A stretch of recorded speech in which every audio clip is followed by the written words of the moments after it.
বাংলাদেশে নির্বাচনের দাবির মাঝেই তৈরি হচ্ছে নতুন রাজনৈতিক দল। শেখ হাসিনাকে ক্ষমতাচ্যুত করা বৈষম্য বিরোধী ছাত্র আন্দোলনের নেতৃত্ব দেওয়া ছাত্ররা এবার সক্রিয় রাজনীতিতে আসতে চলেছেন।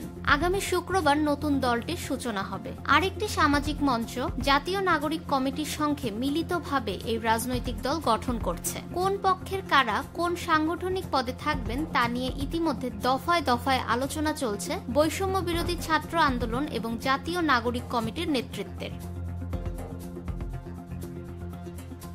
তবে নতুন দলের নাম কি হবে, কারা কোন দায়িত্বে থাকবেন তা এখনো স্পষ্ট নয়। জাতীয় নাগরিক কমিটির মুখ্য সংগঠক সার্জিস আলম বলেন, নতুন বাংলাদেশ সম্পর্কে মানুষের যে কল্পনা, বাংলাদেশকে সেই জায়গায় নিয়ে যাওয়া একটা দীর্ঘ লড়াইয়ের বিষয়। সেই লড়াইকে সামনে রেখে বৈষম্য বিরোধী ছাত্র আন্দোলন ও জাতীয় নাগরিক কমিটি ঐক্যবদ্ধভাবে নতুন একটি রাজনৈতিক দল গঠন করতে যাচ্ছে।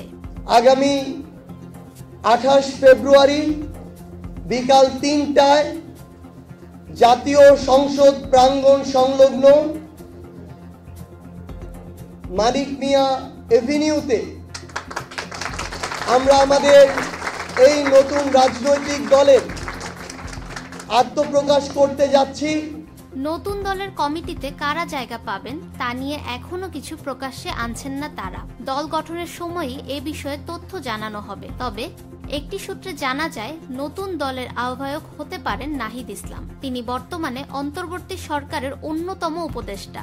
জাতীয় নাগরিক কমিটির একাধিক সূত্রে পাওয়া তথ্যের ভিত্তিতে জানা যায়, শুক্রবারের আগেই উপদেষ্টার পদ ছাড়তে পারেন নাহিদ। ফাহমিদা বিনতে আনোয়ার, নিরপেক্ষ নিউজ ডেস্ক, ঢাকা।